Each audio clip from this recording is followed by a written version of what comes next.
Hello, and welcome to Flight Center Travel Group's Black History Month panel discussion. My name is Teresa Rolack, and I am the Flight Center Travel Group Racial Equity ERG lead. Today, we will be discussing Black perspectives on inclusion in 2024, a dynamic panel exploring a day in the life of Black professionals, emotional tax, and strategies for building and belonging. Today, we have four influential Black professionals who will be joining us on this panel to discuss their experiences. I would like to start by introducing our panelists to you. We have some amazing panelists who are making some large contributions, not only to business, but also as a Black professional in their communities. I'd like to introduce first Linda Bekoe. Linda is an entrepreneur. She started her own business after being in the corporate world for a period of time and found that she felt she could do it better, and she does. She serves as a chief executive officer and founder of About Partners Luxury Brands Collection, acronym APLBC, a globally renowned representation company specializing in delivering unmatched representation services for hotels and apartments.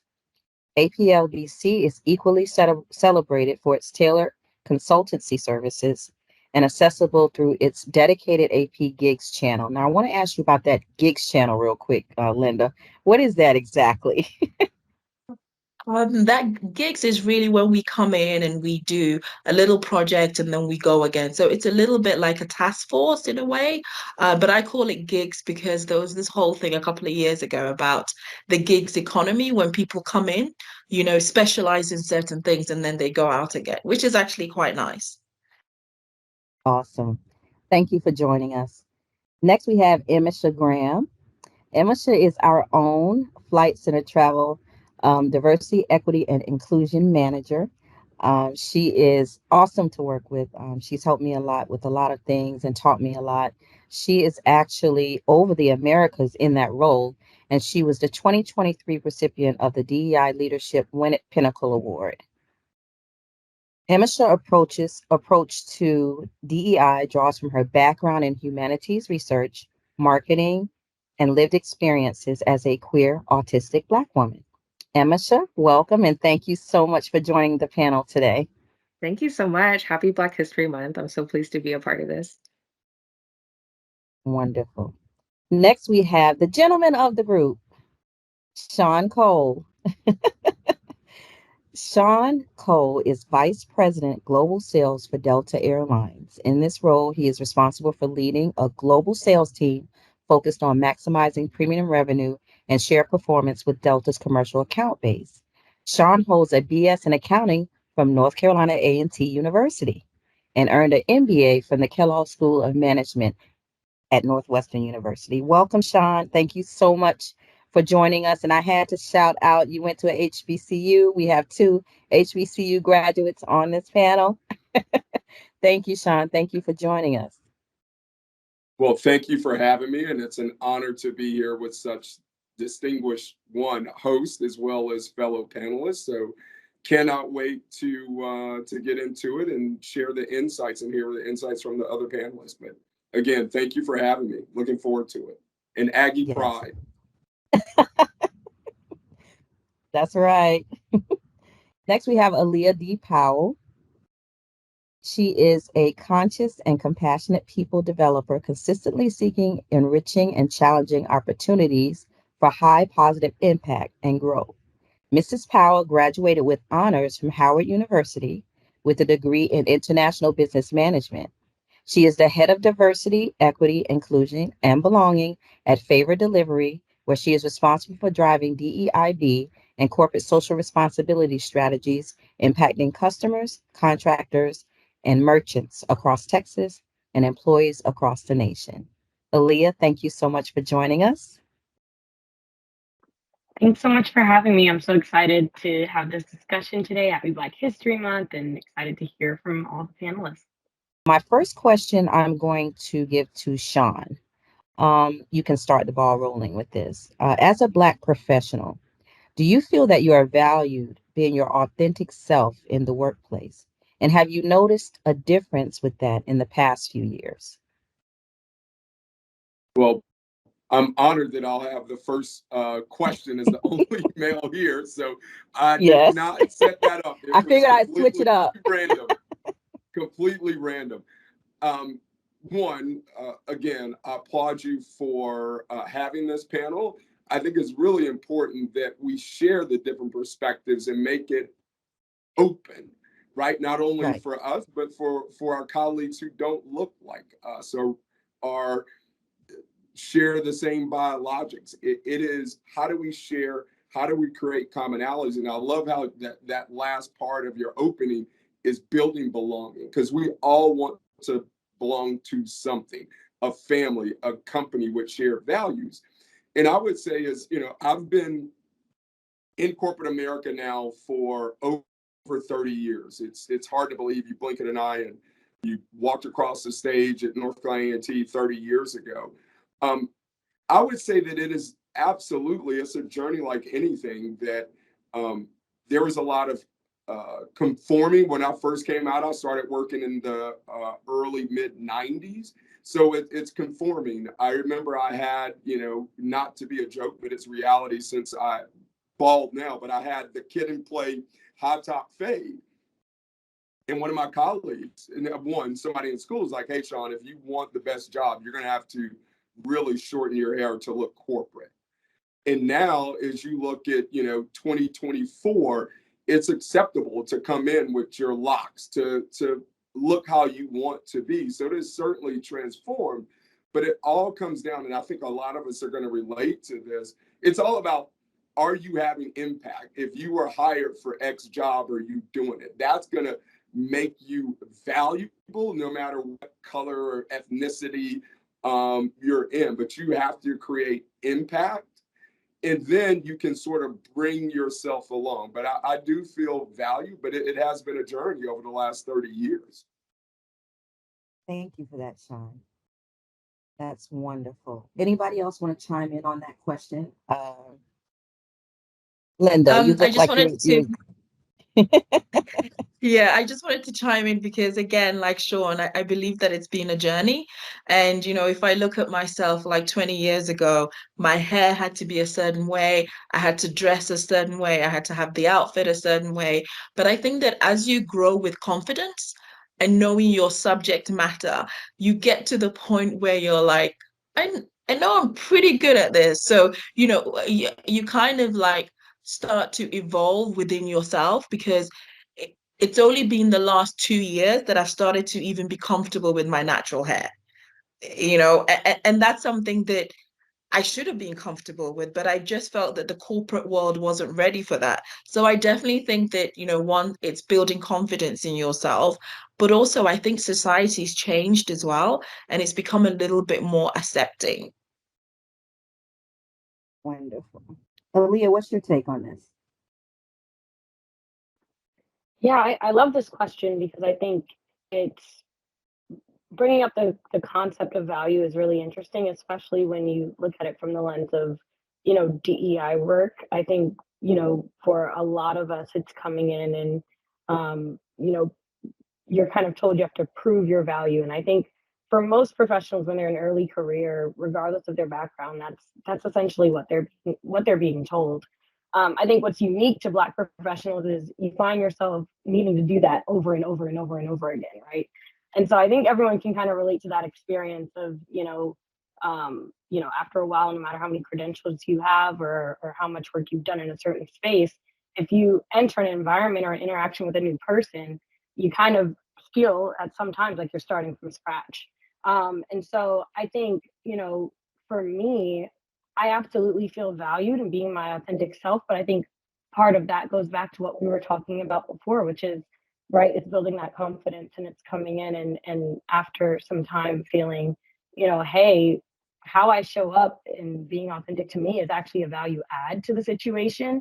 And that's where the value comes from in the first place. And so really being able to tap into that and being able to trust in that, I think makes a huge difference. I think my you. experience is really similar to Aliyah's, like probably because we're in the same, field. But I found that it was, thinking about 2020, thinking about the shift in consciousness and awareness about anti-Black racism, after George Floyd was killed, a lot of organizational change happened. We heard a lot of, we're listening, we're doing something, and a lot of industries, you really recognize the need for marginalized people, especially, to be taking the lead in the space in terms of leading those conversations and leading those policy changes. So, I really think that nobody knows how racism works as well as people who are racialized. Nobody knows how ableism works as well as people who have a disability. Nobody knows how homophobia works as well as people who are LGBTQ. And so I think, like Aliyah is saying about, it wasn't just, come as you are, accept you, whatever, but now it's also recognizing the value in that, the knowledge that we have, from understanding experientially how systems of oppressions work, what changes specifically actually need to be made. So it's sort of like a years of experience type of thing. Not to say that, if someone's not marginalized in a certain way that they can't learn, of course, but it's just sort of, when you're speaking from that perspective, I'm seeing a shift of, especially since 2020, where that's something that organizations are really valuing when it comes to what are the real concrete changes that we need to make and put in place, to move our industry forward and to make it, more fair and more inclusive, and to really ensure that people are experiencing that sense of belonging that we're talking about. Thank you, Emese. That's wonderful. I love that. I love that everyone had a different take, but there are so many underlying similarities between everything that people experience. There's a lot of commonalities of being a Black professional, and it shows through. But then at the same time, it's a lovely thing that everything is unique to the person, even though you can identify with everything. So the next question that I want to ask is, have you experienced emotional tax, and how has it shown up in your career? And just for our viewers, I just want to tell everyone what emotional tax is. Emotional tax has been defined as the mental and physical impacts on members of marginalized groups due to constant discomfort that comes with protecting themselves against bias. Experience of feeling different, plus being on guard against microaggressions and bias. How does it show up in your professional career as well as when you travel, or when you travel professionally or leisurely? How does that emotional tax show up if you've experienced it? Yeah, absolutely. I think so. For one, I think when we think about emotional tax, there's the addition of, on top of I'm investing in doing my work and doing my work well, there's that addition of I'm also at the same time being drained and depleted for a number of reasons that relates back to my identity, and the way that I need to show up in regards to my work. So, I think we've all kind of heard you need to work twice as hard, or you need to be twice as excellent or twice as perfect. And so, there is an emotional tax associated with that, right? Like that doesn't come without any sort of harm to you, or to your mental health. And if you're not careful about, really pouring back into yourself and self-care and having a great solid support system, that gets extremely exhausting, especially in any profession as a Black professional. But I'd say, just from my experience, especially in DEI work, where your job is to do those things that for most people, those are the bonus things that they get to do in their day. Um, so it's certainly there. It certainly does show up. I'd say, in terms of, your personal life and traveling. I think if you've ever been in a room where either you are the only person who looks like you in that room, or everyone in the room looks like you, both of those experiences are unique in the sense that you have a heightened awareness of yourself. And so that shows up over and over and over again. And I think, when we think about other populations, whether it's, thinking about the LGBTQ plus community, whether it's thinking about being a person with a disability. I'm a person with a disability, and I often will travel, and I like to travel and check out the accessible rooms, because oftentimes they're not very accessible. And so I'll check them out, and I like to give my feedback and have conversations. I've had to travel with a service animal before on airlines, and so I think all of those things, right? It gives you, one, that heightened awareness, but two, there is an emotional tax attached to that, whether it's showing up as a person who has an invisible disability, and there's perceptions there, right? or if it's just going through your day-to-day at work and battling those same exact things, whether it's in your personal life or at work. Thank you, Aliyah. Linda, how about you?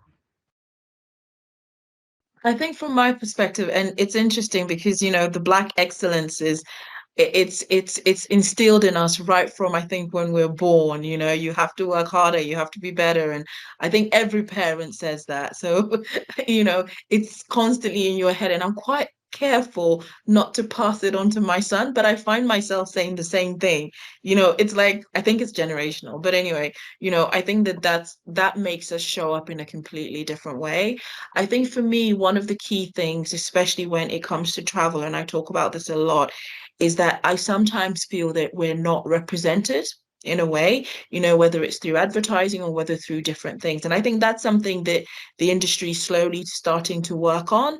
But I think, I find myself, even in this day and age, sometimes constantly being the only person in the room. And I think it does get extremely exhausting, because I always tell people that it's like you're on show, and you constantly have to show up very bubbly, very happy, and that is draining. Like, people always say, "Oh, Linda, you always look so happy," but I have it in my head psychologically that I'm always on stage. So that's how people need to buy me before they're going to do business with me. So, I will go the extra mile and look at the LinkedIn and see what's going to relate with people. What are the latest topics? So I always feel that I need to know my subject matter so that I'm seen as an expert and not necessarily, the color of my skin. Or so it can be quite taxing. But I think that also it enables us, and if you're driven, you end up learning so much, and you get into a room and you know so much and you can relate to everybody. So yes, it's taxing, but I think that if you train your mind in such a way, it will give you the ability to even get an advantage. That's a nice way to look at it. Very good perspective. Thanks, Linda. Emese. Have I experienced emotional attacks? Of course. Of course. I think honestly for me, it's most prominent when it comes to, the MySpace meeting, conferences, events, where I'm traveling and, I'm speaking from, like, I can only speak from my own experiences, and that's sort of like at the intersection of, being queer and autistic and Black and a woman. So, since I can't detangle all of those things, I'm just speaking from that. So for me, that's where the space where I definitely feel the highest level of emotional tax, because I'm already, depleted from the crowds. I'm already depleted from the sensory environment of the traveling, from the socializing that I have to do in those spaces. And then on top of that, thinking about preparing myself for the microaggressions, right?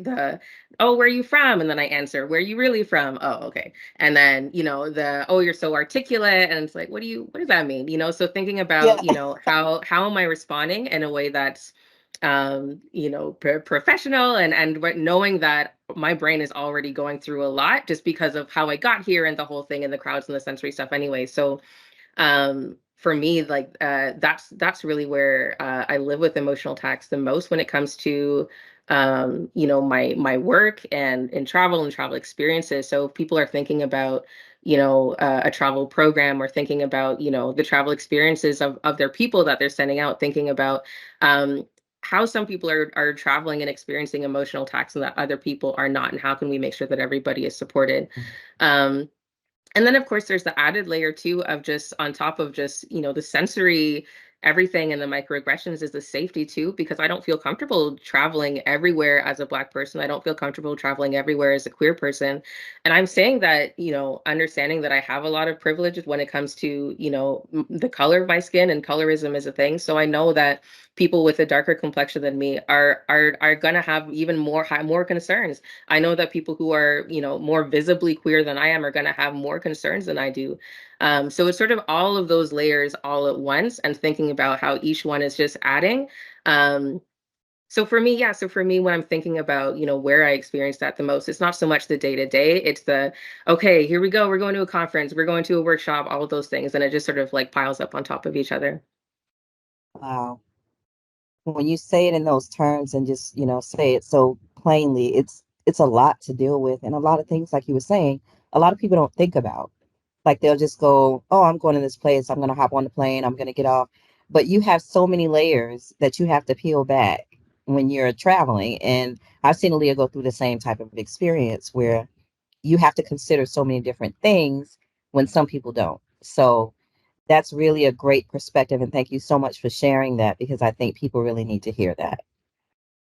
Shawn, how about you in emotional tax, travel and professional? Yeah, absolutely. Love the rich dialogue, and I was taking notes because some of the things I wanted to check off, because you covered a lot of them. I think that emotional tax, and just to lay it on the line for people who don't know, it's called the black tax as well. It's Yeah. the only one in the room. I cannot tell you in my nearly 30, or it has been 30 years, my 30 years, I've only been in one meeting, and it's been in the last 2 years, where one white colleague came up to me and he said, Shawn, how does it feel to be the only black person in the room? And that was the first time. But and you guys probably get it as women of color, and you're the only one in the room, the only one on stage. And I love what Linda said. We have this defense, right? That our parents or grandparents or people who really nurtured us and developed us, is to say, hey, you got to be better than. You can't play the victim card. If you act like a victim, you'll be a victim. So you got to have what the British say, that stiff upper lip. And brush aside, are they saying that because I'm black or not? And it can wear on you. The reason it's the emotional tax or black tax is because you can put this front on. Again, I can do it very well. Some of us can do it very well, but you can come home exhausted, or it leads to hypertension or other things because you don't have anybody to talk to. How many other black males can I go talk to about this situation? Was it because I was black, or just because I really didn't do well and I could do better? So yes, I felt all of it. And to travel, I'm, and my colleagues in the airline industry, they got to face it when they're at the gate where somebody is late because of whatever reason, the boarding door is closed and they go off on the poor gate agent, right?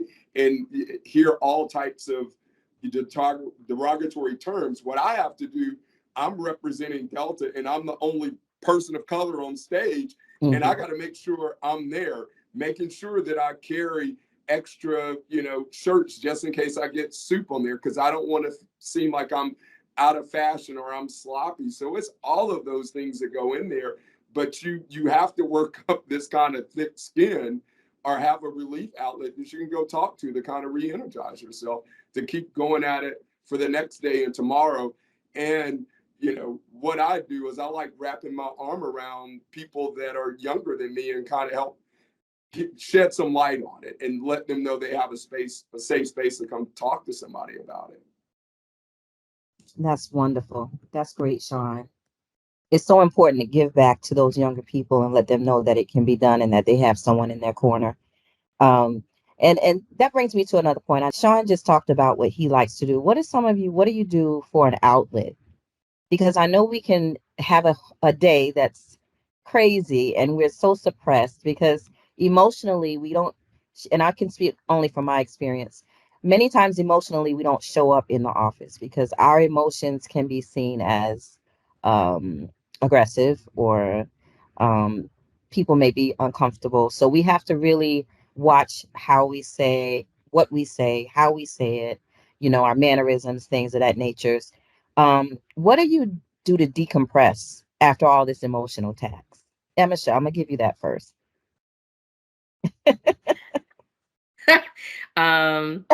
Yeah, you know what?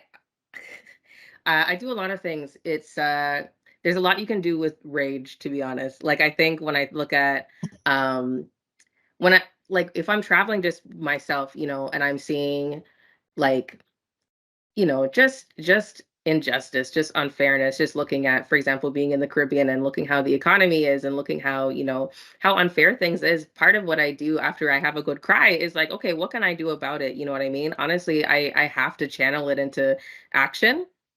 Otherwise, I'm just gonna, implode. So part of it is I need to do something productive with it and trying to make a change and doing the thing.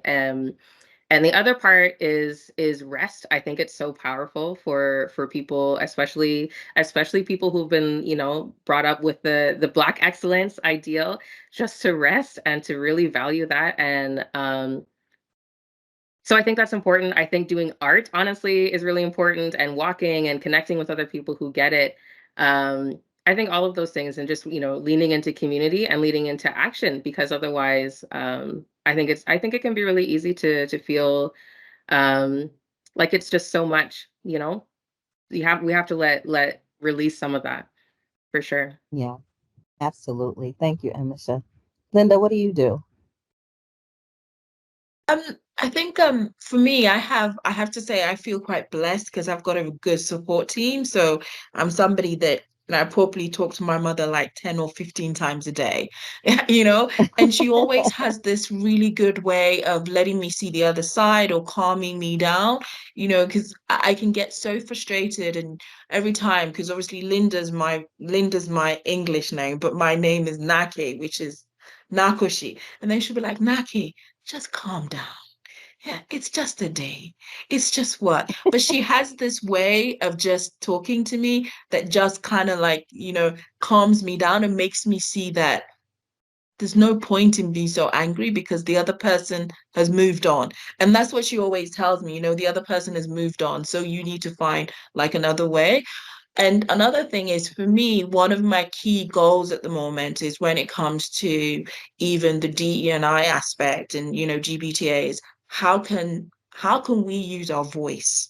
And that's one thing that I am trying very hard to do, is to use my voice. And I look at it as, even if one person hears something that I'm saying and makes a change, it's a movement. And I think the more we talk about things, the more we let people know how people are feeling and how it's important to make people belong, then at least we're making a change. But we have to talk about it.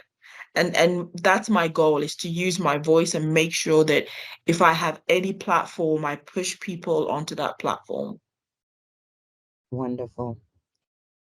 Aliyah, what do you do to Yeah, decompress?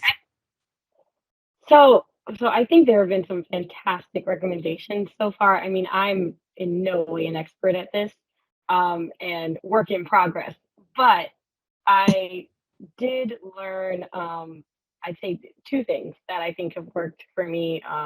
One, I had a coach who really just so significantly helped me, in so many ways. But one thing that she recommended, turning routines into rituals. And so, when you're super busy, as probably all of us are on the call, and you can barely find that time for self care, what are the things that you do every single day that you have to do every single day, and finding a way to turn that into a joyful experience?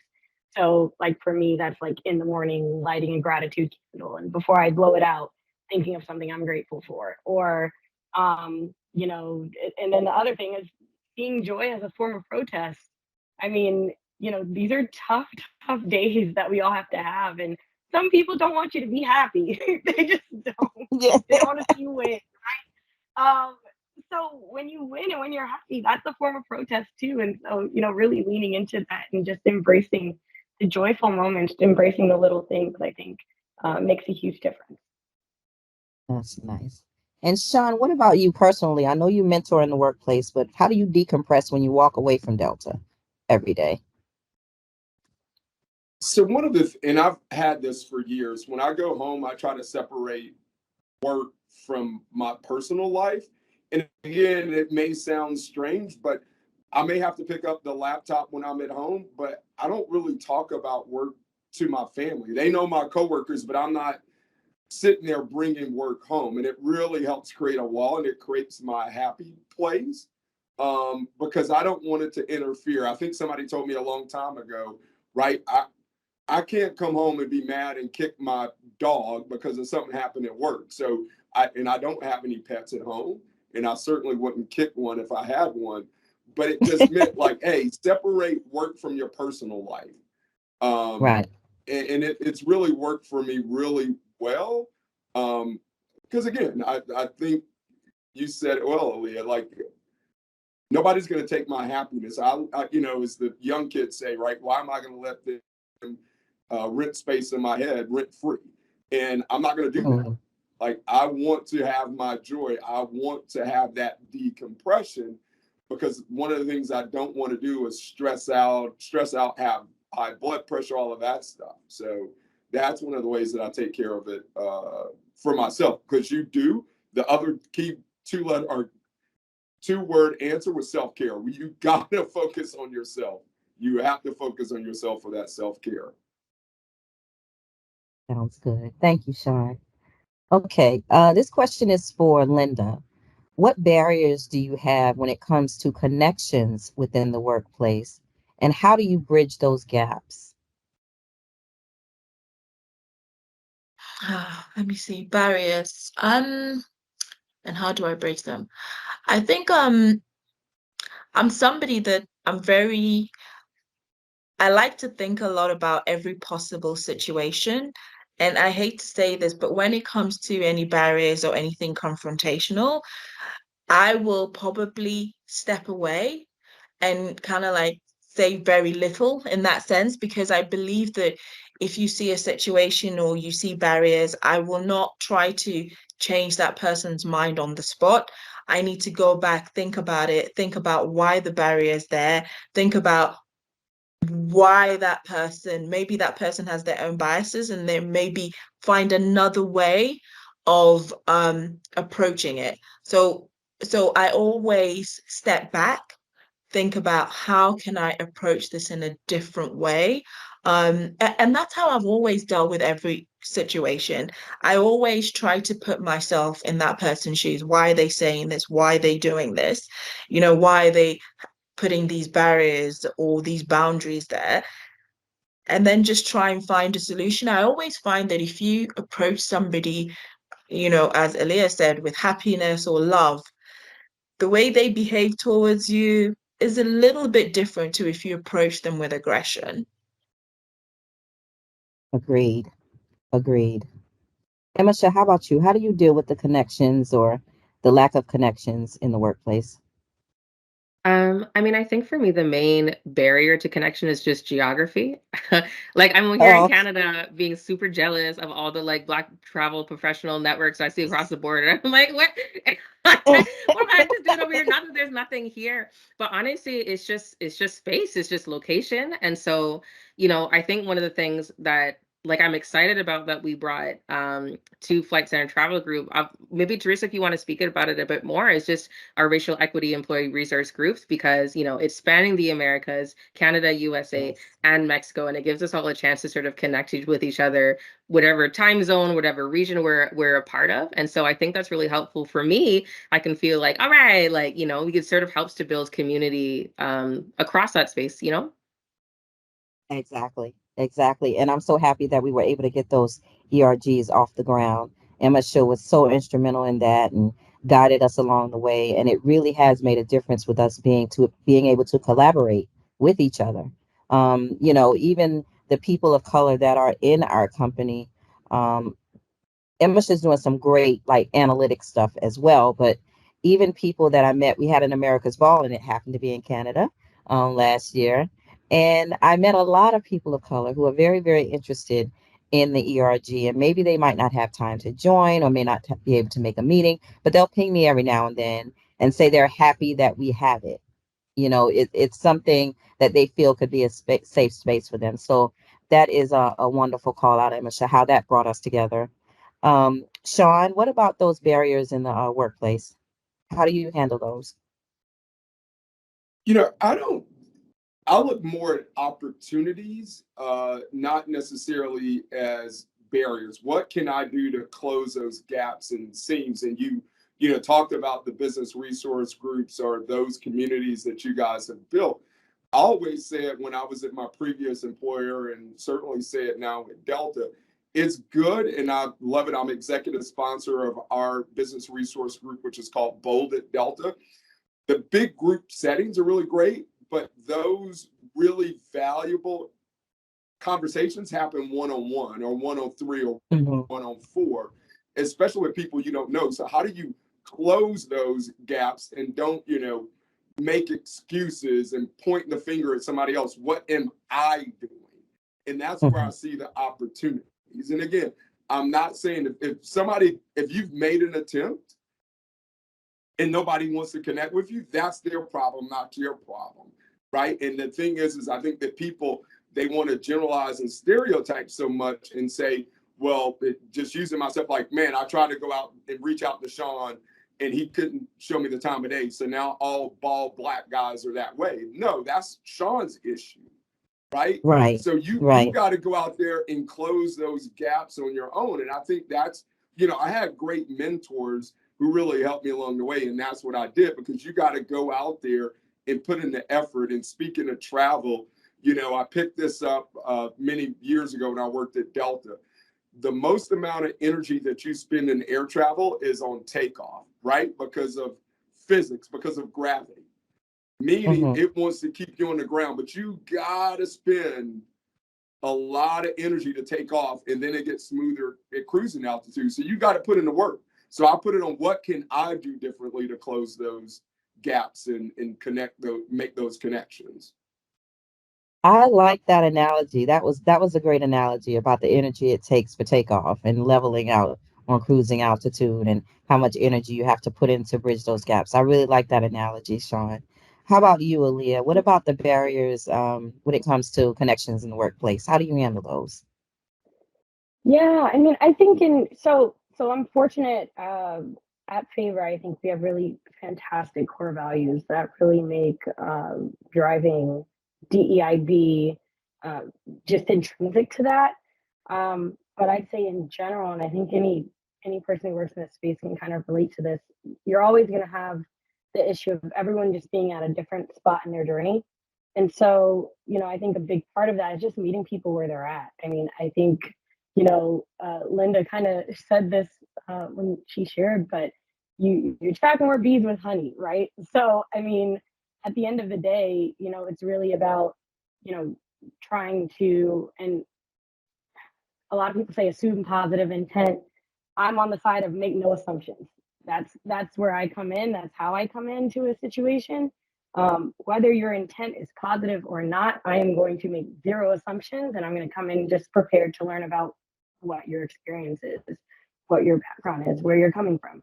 Because all of those things, whether it's conscious things or unconscious biases, these are all contributing to how we communicate, how we connect. So I think it's, when we talk about barriers, it's more so just a disconnect that we need to really meet people where they're at and figure out how to your point, like you said, bridge those gaps, right? But I think it all comes from just approaching the situation with an open mind and being able to build from there. Thanks, Aliyah. Okay, we have one more question. This question is, what are you doing to elevate Black people in your workplace? Linda, let me give you that one first. Let's answer that first for me. I think for me, when it comes to my workplace, and I'm going to speak about this in two folds. So if I look at my team generally, I learned so much from my team in regards to, their different backgrounds. What I have done is, especially with my social media, my marketing team, I've actually got people who are either based in Ghana, South Africa, or Nigeria, to really bring them up in that sense, to make sure that they're really aligned to the corporate world. So that's what I'm doing in my company, and also looking at different ways that I can again use my platform, my voice. When it comes to the GBTA aspect, one of my key goals in GBTA, and Teresa, obviously you being vice chair, how passionate I am about making everything global. So Right. it's making sure that, the platform is focused on all the regions, because I think that DE&I touches every single region. And if we're going to have a global conversation, we need to ensure that Asia is included. We need to ensure that, Africa is included. So that for me is definitely one of the key things that I'm trying to bring, just using my platform as much as I can. And I also belong to another African Women Association, where we are doing a lot of mentoring with a lot of African girls as well, to try to give them opportunities in the corporate world. Wonderful. That's wonderful. Emese, what do you do to elevate Black people in the workplace? When I think about like what I'm most proud of, it's things that are like made the material difference. I think, representation is so important. Um, and so is money, so is economic justice, you know what I mean? And so I think the things that I'm most proud Right. of are like being able to really develop supplier diversity with some of our leisure brands, like with, FCM, with Corporate Traveler, with our corporate space. We've been able to, for a long time, just sort of have visibility on Black-owned businesses and other marginalized businesses, self-disclose and work with that. And so we needed that space developed more so with our leisure brands as well, and making it easier to connect people with Black-owned businesses and Indigenous-owned businesses as well. And so that was a labor of love, and it was a lot of work and a lot of research, and just a lot that went into developing a program to really partner with Black-owned travel suppliers. And make sure that we're experts in those products, and that when people are looking for any excellent like travel experience, that these are partners that we're pushing forward, and that it's really just about partnership, and so that's the thing that I think is I think so far I'm most proud of, because I know those are the things that makes a material difference. Right. And I think, that's an industry-wide project, right? Really just making the industry diverse in the sense that everyone who is participating is benefiting from this industry equally, right? And making sure that we have those metrics and the visibility, and that we know, what levers to pull to increase that where it needs to be increased. Aside from that, the other things are, I think, education is really important. Linda, you mentioned about, or Leah, I don't remember, but meeting people at where they are. And I think so raising sort of a level of understanding of, what are we up against together, and I think if it's us versus racism, that's so much easier, and helping people to understand the issue, understand how systems of oppression actually work, understand, building up cultural competency skills. I think that makes a really big difference in any workplace. I think it's really important too in the travel space, because of course it's cross-cultural. Of course you're going to be exposed to so many different people, and so I think having that training available, especially if you have teams that are traveling all over the world, to really be working on their CQ, their cultural competency, and to really understand that, I think that's really key. And then, Teresa, you mentioned earlier about metrics. I'm such a data nerd, and I think it's so important, because I think, what you measure gets done. And so I love Yeah. the part of, DEI work, and the part of, just sort of organizational, holding ourselves accountable, right? Being transparent about the data that we collect, who we are as an organization, our demographics, what we're aiming for, and if there's a gap, being honest about that, publishing that information regularly, and Right. allowing people to see the progress, allowing people to join with us on the journey, and making it something that's not a point of competition in the industry, but something that we're all working on together. And I think you can't really do that effectively without having very clear reporting, without having very clear goals, and without allowing people, to be a part of that conversation. Wonderful. Thank you, Emese. Aliyah, what are you doing to elevate the Black community with your work professionally? Yeah, I mean, first, just want to completely second everything that Emma just said, because I feel like she's 100% right, like 100% right about that. It's really those little things that you can do that are very much based on those metrics, very much based on making tangible changes any time that I've been able to kind of move the needle on how we do something or the way that it works at our organization, I think that those are really big impacts.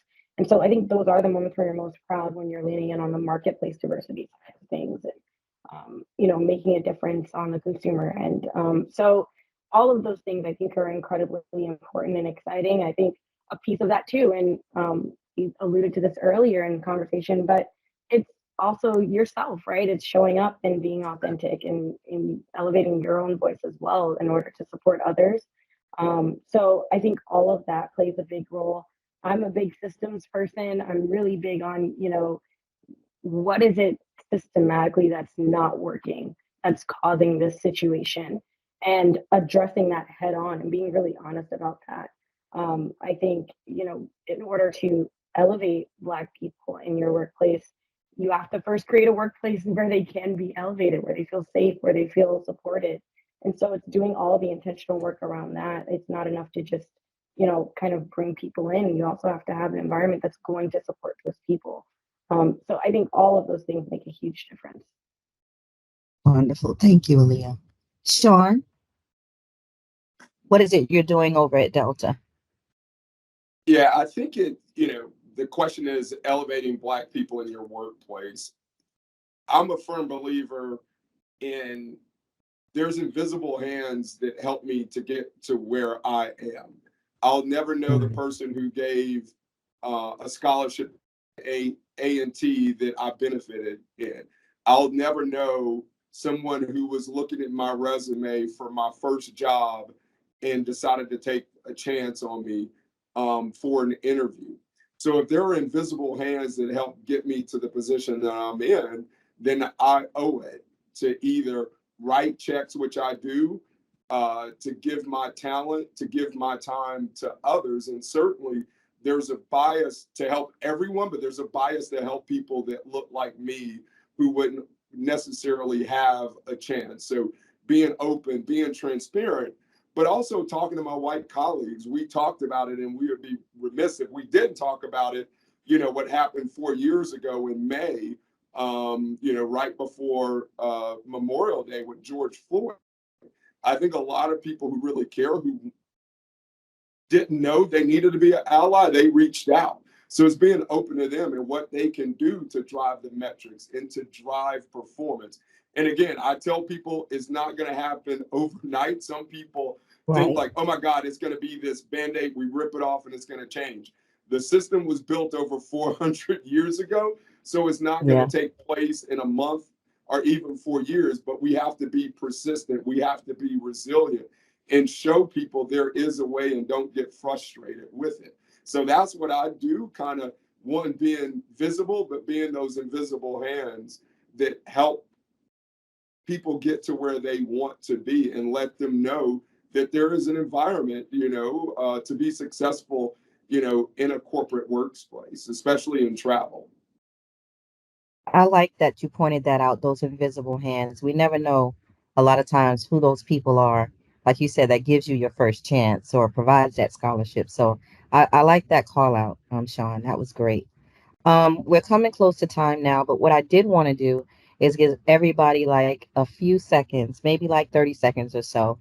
I want you to leave the viewers with something that you want them to remember, something to encourage them, something to inform them, inform allies, encourage people of color that help you along your journey. You're all very successful, wonderful professionals that I'm so proud of. So anyone can jump in at any time. I'm not necessarily going to call on anyone, but if you just want to leave some little words of wisdom for the people watching, please feel free to do that.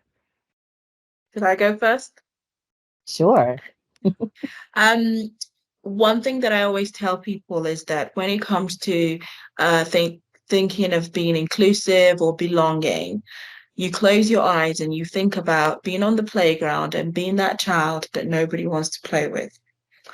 And if we as individuals can help people not to feel that way, and that's, I think, our one mission is to try to make people feel inclusive no matter what.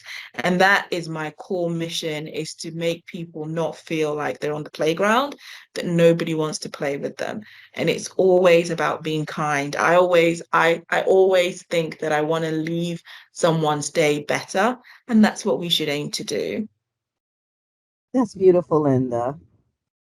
Because everyone can visualize that. That's very personal. Yeah, that's true.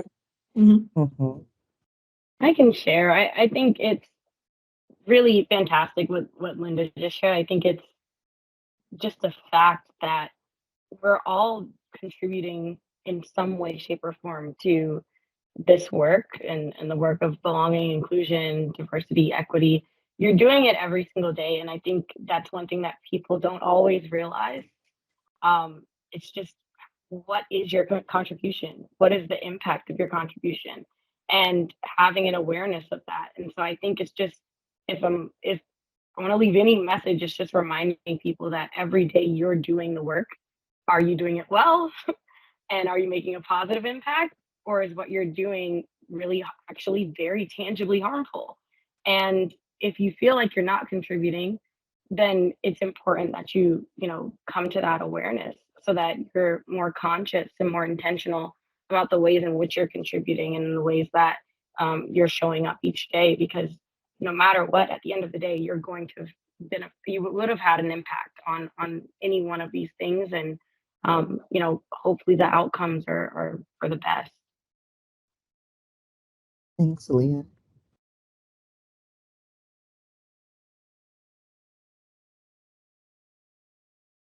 I can speak from a nerdy perspective. Honestly, I think measurement is so important, and like, don't stop measuring the stuff. Something that Shawn said earlier about like, this is centuries in the making. It's not going to be undone anytime soon. And I think it's really important to stay consistent with listening, yes, and research and measurement. And I think it's it can be tempting to think that the job is done, but it's not. There's still more to go. And I think, we're in it for the long haul. And there's like, anyway, measurement, data, all the things. Like, that is so important. Well, Emma, sure, you're the coolest nerd I know. Okay, so Shawn started us off, and he's gonna close us out.